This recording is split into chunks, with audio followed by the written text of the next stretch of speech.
Akah is going to serve as our master of ceremonies.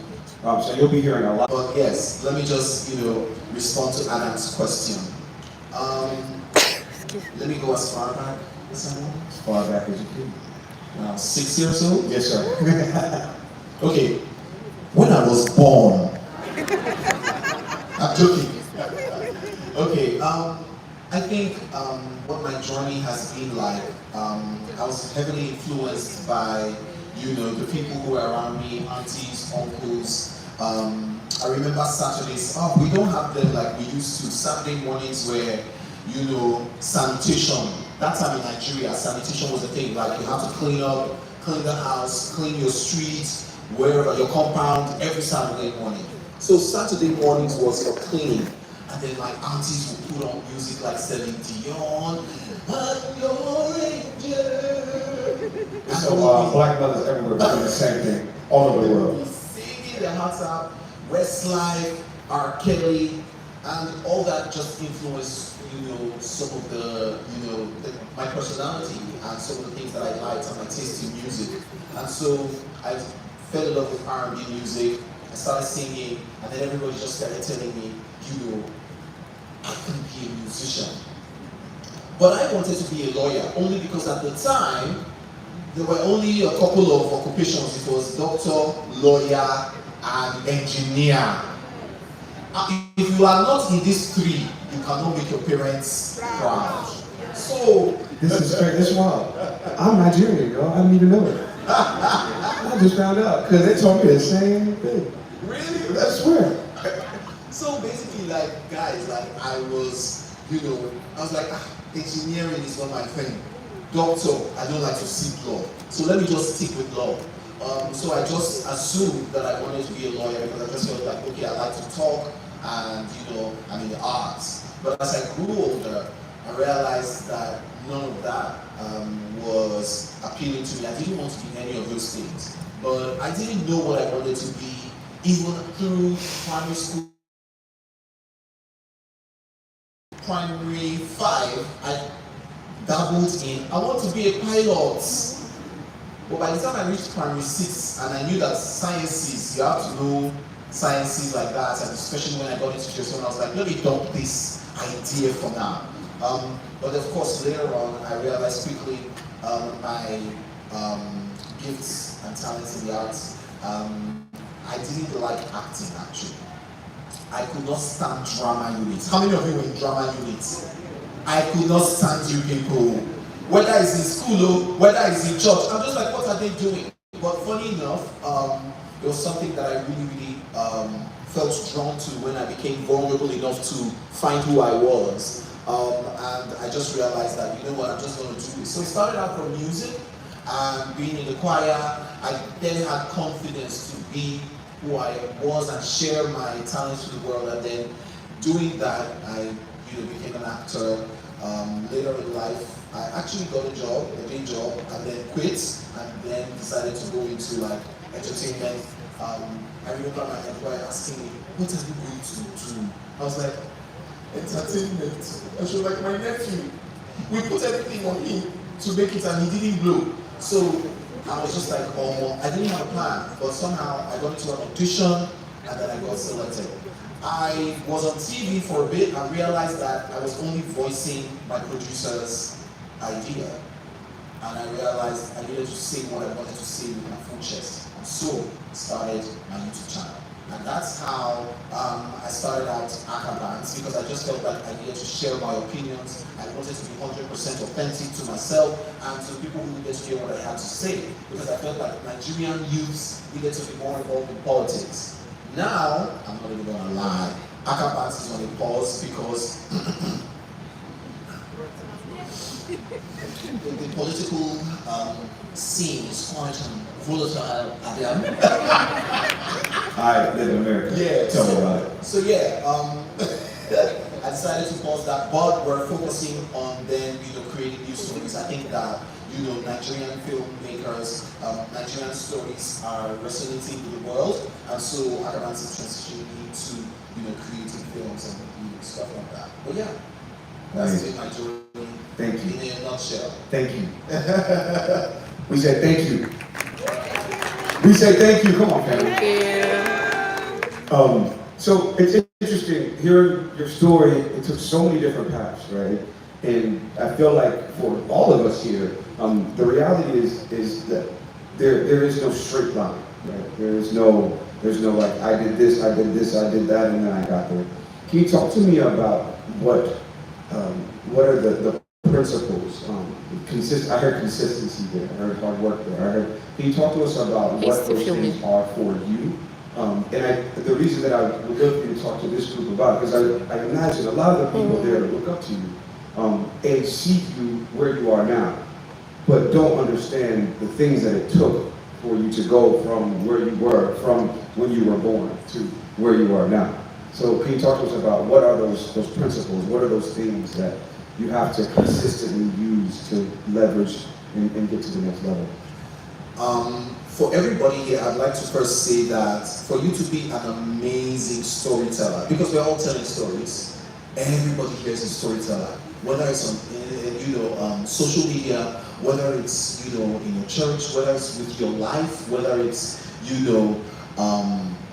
we're all storytellers. We tell stories with the choices we make. I think that when it now comes down to being professional storytellers, it is very, very important. And I think people underestimate the power of this. It is the fact that you truly need to know who you are. Self-awareness is everything. As a storyteller, you need to go back into, thinking about who you are. What made you, or what are the experiences that you have gone through in life to bring you to where you are and made you who you are today? The background of your parents, where they come from. What are the pains and the traumas that you have experienced? How has it shaped your life and your thinking? You have to get into those moments, because the truth is, some of the greatest hit songs are songs from heartbreak. Abby? Yes. Some of the greatest artists and storytellers are people who have made films about pain or made films about things that they deeply care about, and his reality that he didn't have an amazing, childhood. And so he tapped into that pain that he had from not ever forming a relationship with his dad. And so that made him such a sought-after storyteller, because he's true to himself. Because self-awareness leads you to the next place, the next thing you need, which is being authentic, being who you are. The truth is, your crowd, your audience will always find you, will always resonate with you, because the truth is, we are never really alone. You may think you're the only one going through this issue of, I can't take it anymore, I'm the only one suffering. No, there's so many other people who are going through the exact same thing, and they need somebody who has a voice, who has, an insight that can help them, or actually someone that can encourage them and say, we're in this together, we can grow together. So I think that those two things are very, very vital for storytellers, and they really helped me, especially when I started out Akah Nnani. I was really passionate about the youth getting to make decisions and taking the voter's card to know what's happening in politics. When I saw people didn't want to do politics, I said, okay, how can I make politics in a way that appeals to them? So I started gisting politics. And then I realized that my desires and my wants and the things that I really cared about shifted, which was marriage and my family, and started Akah and Claire, where we talked about our love, and all of that was just to help people navigate what marriage and relationship is all about, how you can be better. Because again, that also led me to a different path where my faith grew. I grew in my faith, and I can use that avenue to share, because my marriage isn't just for me, but I feel like my marriage comes from and it's for a higher purpose. And so all of those things, impact how I have shared my story and shared myself and contributed to my success. And I think that was why I was also selected during the first cohort of the BVF, the Black Voices Fund. They were just these are the voices that we really need speaking out. It was during the NSAS era, and there weren't enough people talking about what was really happening and telling the world what was happening, because traditional media was being funny. So stuff like that. I love it. Next was Thank you. pop quiz. What was the first thing? Know yourself awareness. This side. This side. I'm worried about you all. I'm truly worried. I'm praying for you. Please. They're processing. Okay. They're processing. He called y'all slow. The first thing was self-awareness. So what was the second piece? Authenticity. There we go. Now the middle's trying to come through. Yeah, we got a competition coming now. Okay, I like it. Listen, what he said is just is spot on. And it actually brings me to the next kind of like direction that I want the conversation to go. And that is, I want to talk about content. You mentioned the Black Voices Fund. And we were like blessed with the opportunity to give you this support, these resources. These resources were financial, but they were also human, right? Right. People think that YouTube is someplace with warehouses and processors and computers somewhere, and that is the entirety of the thing. No, YouTube is made of people. And I would like for you to talk for a second about the opportunity that exists right now, by virtue of being here, of having YouTube professionals like myself, like me, Akah, who's about to speak in a second, having access and opportunity. For you, one of those ways that we created that for you is with the BVF, right? But now, in the absence of a BVF, what is the world of opportunity that exists for this unique group of people? And I would like to frame it inside of the Future Insiders, right? Like the very title of this opportunity. Can you just illuminate for a second on the importance of taking advantage of opportunities like these?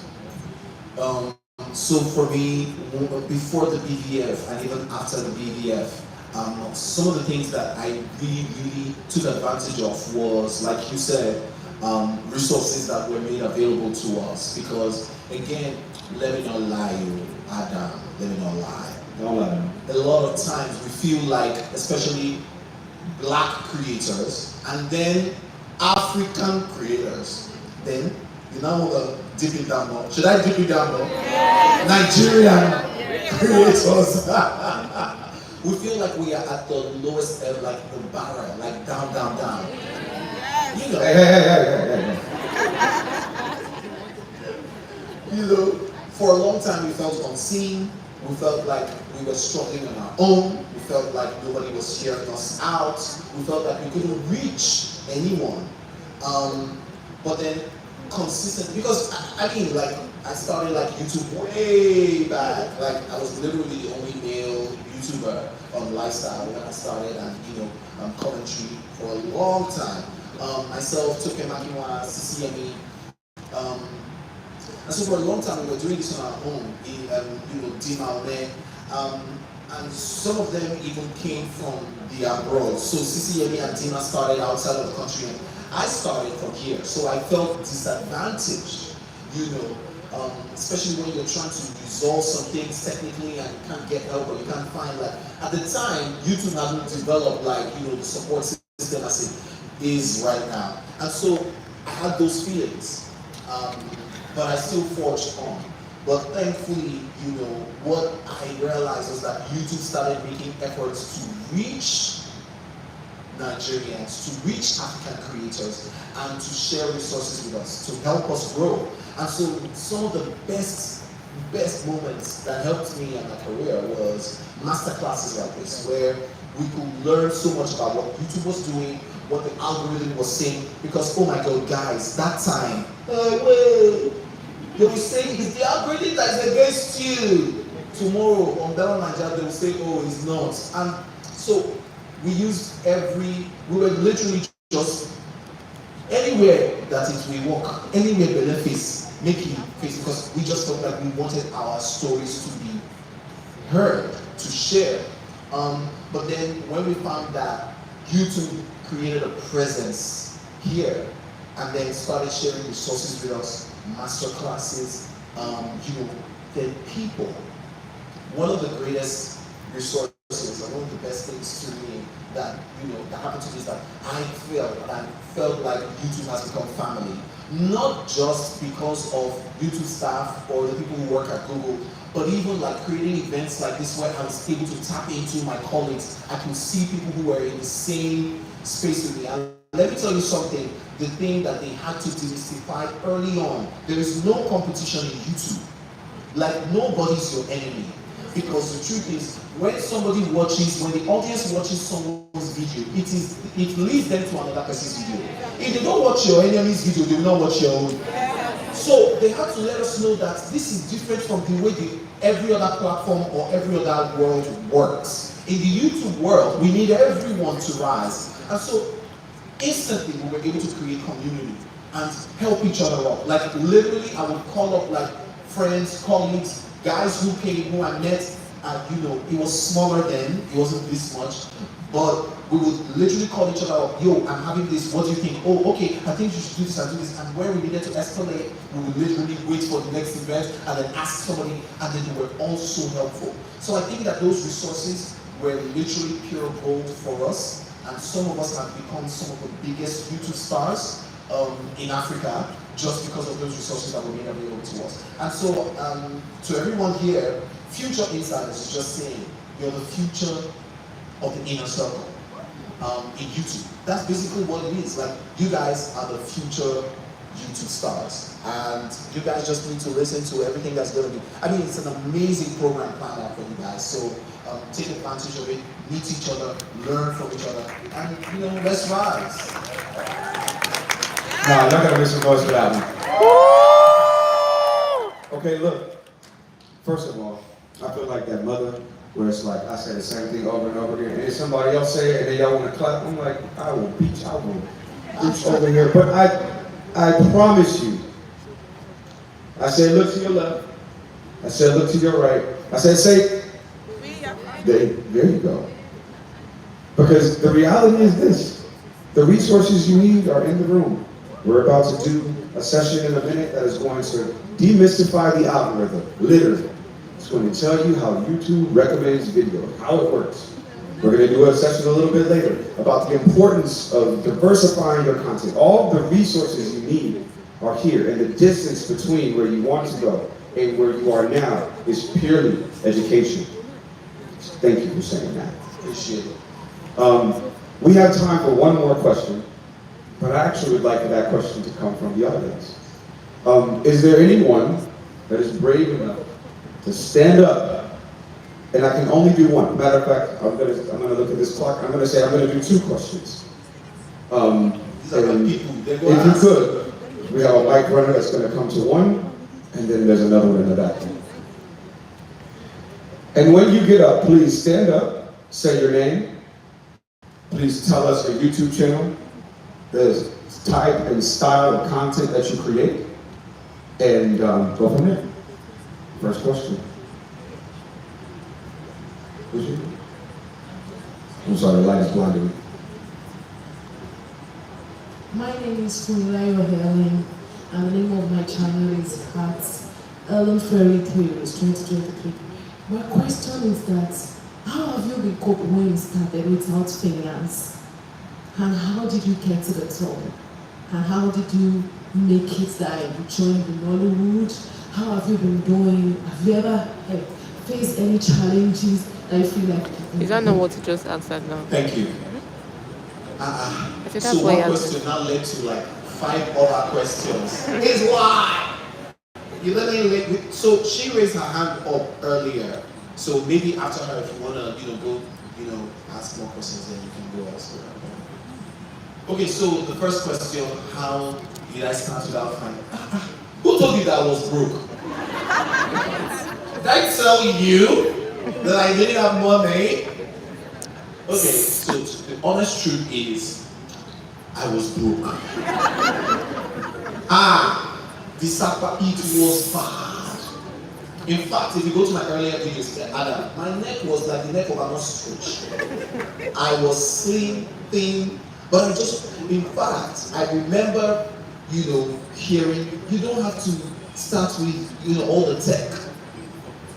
And so, but I kept on like, no, I'm a classic, man. I want to do it in a, nice way. I remember a friend of mine came into the house one day in my house.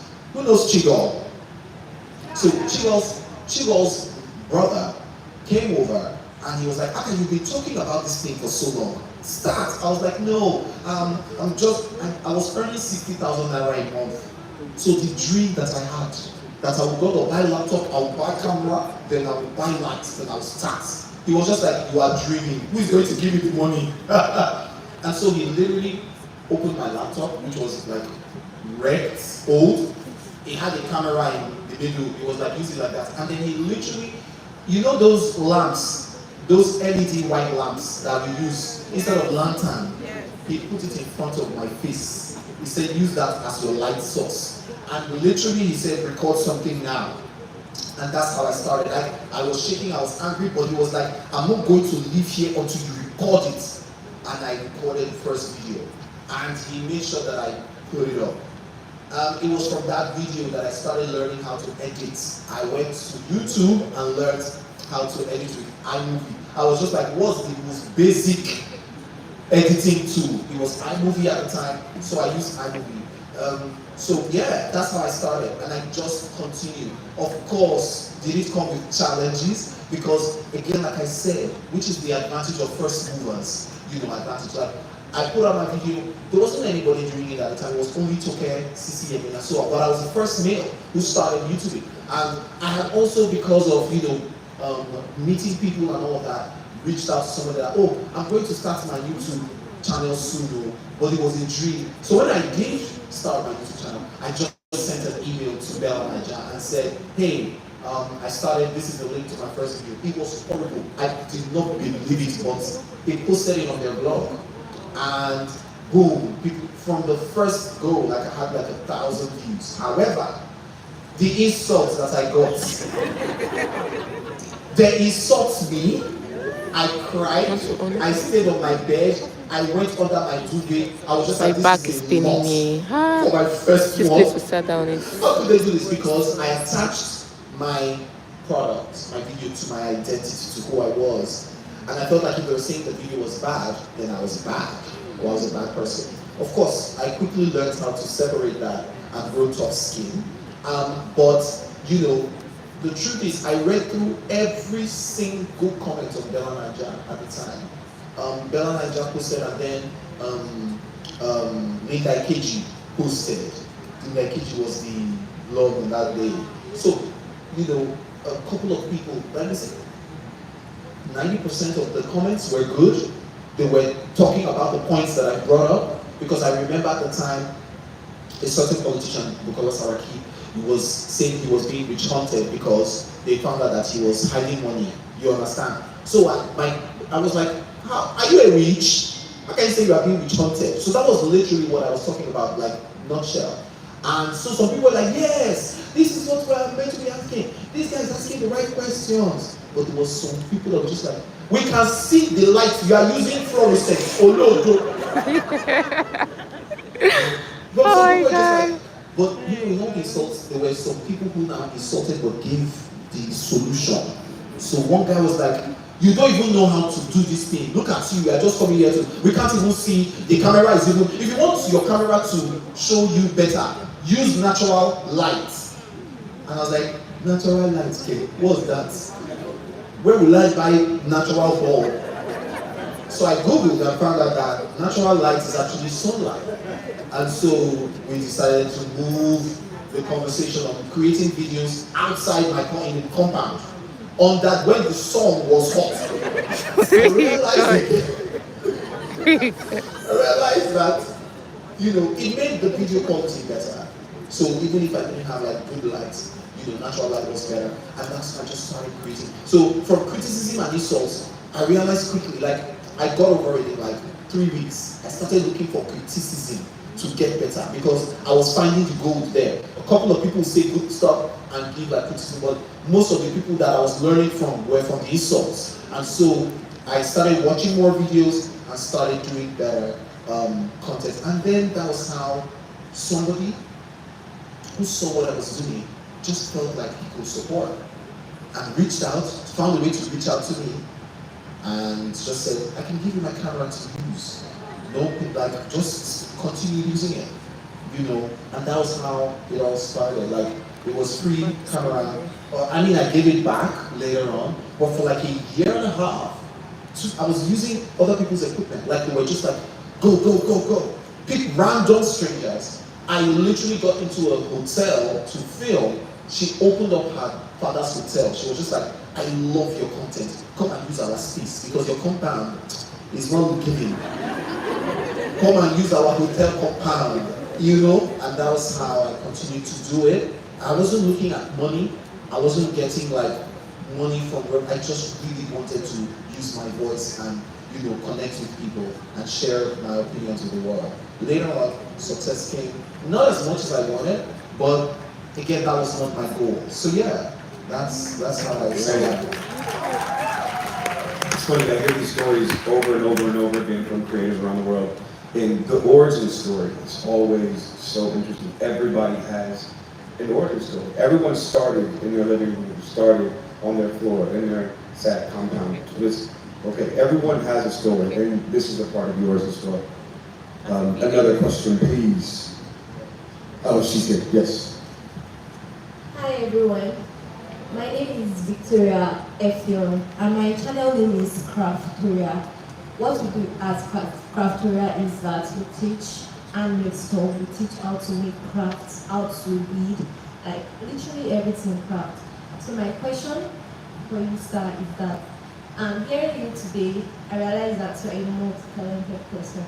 So now, how are you able to reach down? Because me too, I'm also a multi-talented person, and sometimes it gets difficult. I love to crochet, I love to bead, I love to do a lot of things, but I don't know which ones to like focus on at the moment. So I really want to hear that. Thank you so much. You guys are asking such good questions. Please put your hands together for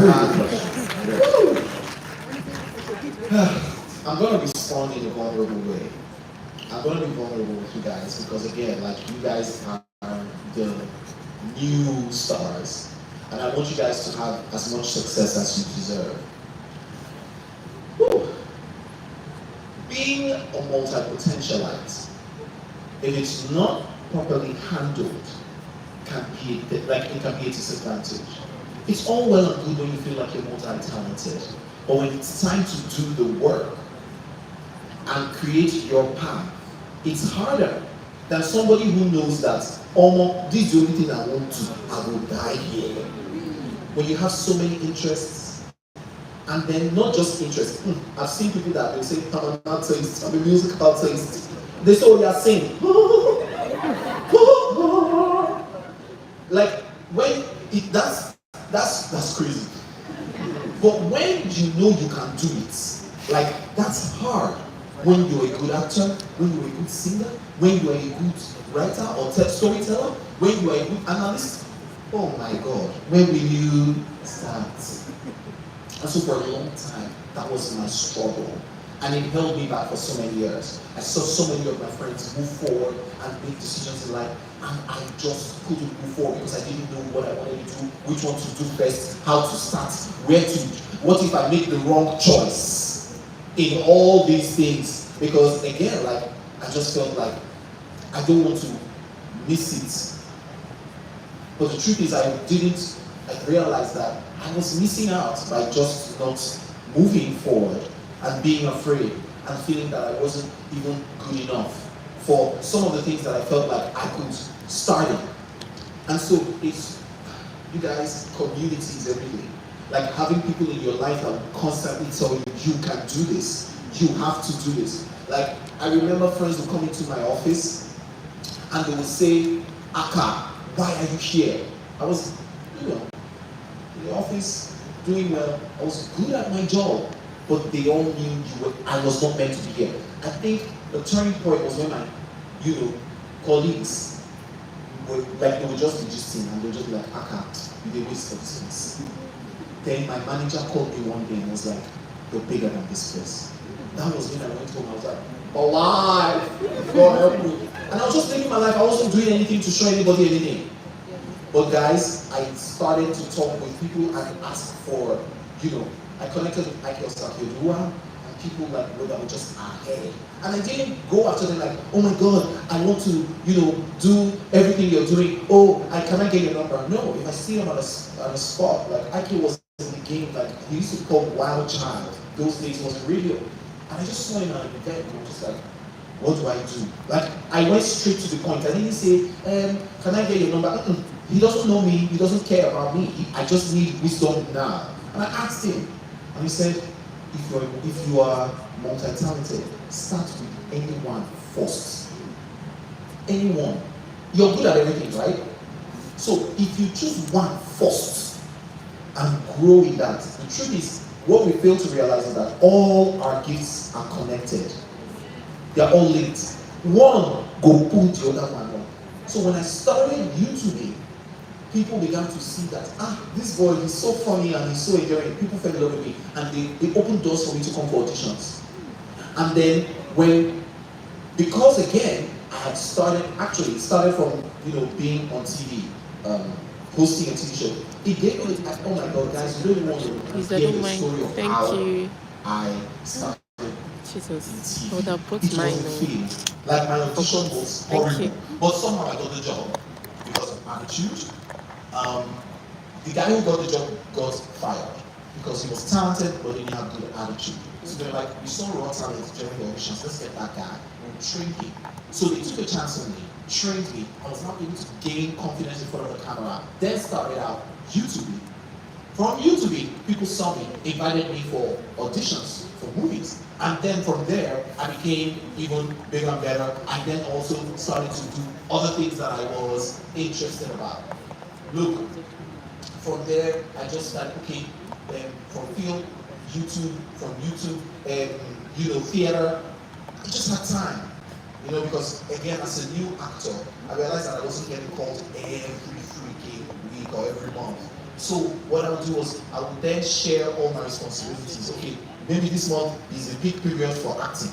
Next month, when I see something I do, I will start entering other opportunities in other interests that I had. So I think that you can always do everything you want to do, but start with one first. That one will clear the pathway for other people to see other talents and make others, get things rise to the table. So just start with one. Anyone can be focused on it. I think we are going to transition. Thank you so much for that. Oh, I did have one thing too. Do you guys know the phrase, "a jack of all trades"? Master of none. Does anybody know the whole quote? Yeah, right, the whole quote. A jack of all trades, but a master of none, oftentimes is better than a master of none. To his point, you have to start somewhere. You have to do something. When I hear a thing talk, some people don't get the phone there, Abi. It's not as if they are not responsible. They know they hear you. So what he said was, jack of all trades, master of none is oftentimes better than what? A master of The none. master of none. That's the full quote. But our parents, or maybe it was colonial masters, only took half and told us jack of all trades, master of none. It's a big lie. So yeah. Love y'all. That was amazing. Wasn't that good? Yes. Is this man not phenomenal? Thank you all so much. So we're actually going to transition into the next thing. Right. And to do that, I'm going to exit the stage. Thank you all so much for your time. I appreciate you. Truly love you. And I'll be outside. Please make sure to come up to me, have a talk. Thank you, Akah.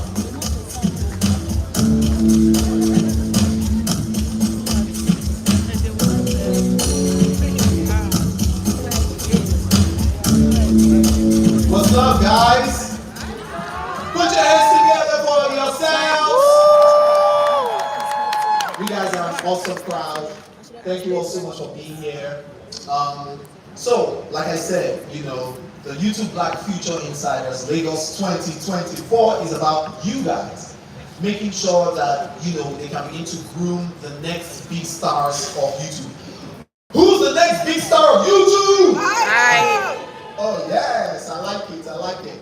So basically, house rules in addition to what Adam said. So the exits of this hall are here, here, and also through that way.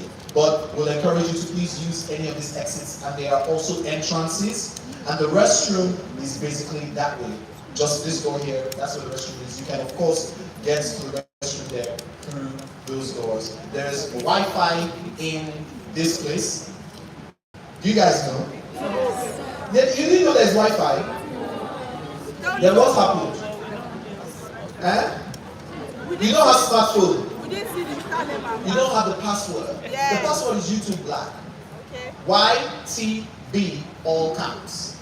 YTB. So Y in the YouTube, T in the YouTube cap, B in the all caps. Okay. Well, those three words, those three letters are caps. So every other thing they are caps. But YouTube Black is the password. I mean, it's Google. Don't worry. The internet is loaded. Yes. It's fast. Is ready for you guys. They are ready for you guys. Guys, we have such an amazing program, amazing masterclass planned out for you guys today. You guys are gonna have fun. We have games coming up and gifts to be won. Who is excited about that? Woo! We also have like masterclasses, fireside chats that you guys can learn a lot from. Of course, have the opportunity to ask questions. And we're just, gonna form and build community here. How many of you have met new friends in this place? That's right. That's good. Please make sure you do more, connect more, and make sure you make use of all the opportunities you have.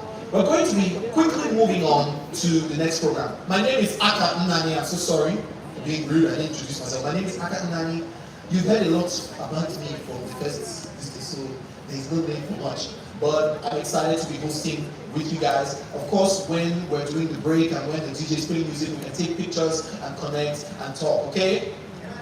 So we're just going to be moving on to the next segment of this real quick. We're going to be talking about gamifying the game. Gaming the game. Gaming the game is about, let me just break it down. It's just about the algorithm. Someone is going to be coming here to talk about how you can make the algorithm work for you. The strategies you can take, you can use to make sure that you put your content and you harness it to share your content to the world. I mean, sometimes they'll say, if you want your video to, the algorithm, if you want the algorithm to work, like. So everybody will say, please like my video if you're watching. Sometimes they'll say, no, it's sharing. Share it. Before you even start, hello guys, welcome to my channel. Please share the video. Some people is subscribe. If you have more subscribers, you can the algorithm will go break the brain.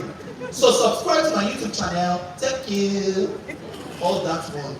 We don't even. So I mean, some of those things are actually true. But again, I think that the algorithm is more than that. And so somebody's going to be coming here to speak with you on that, and also you can ask questions with regards, how you can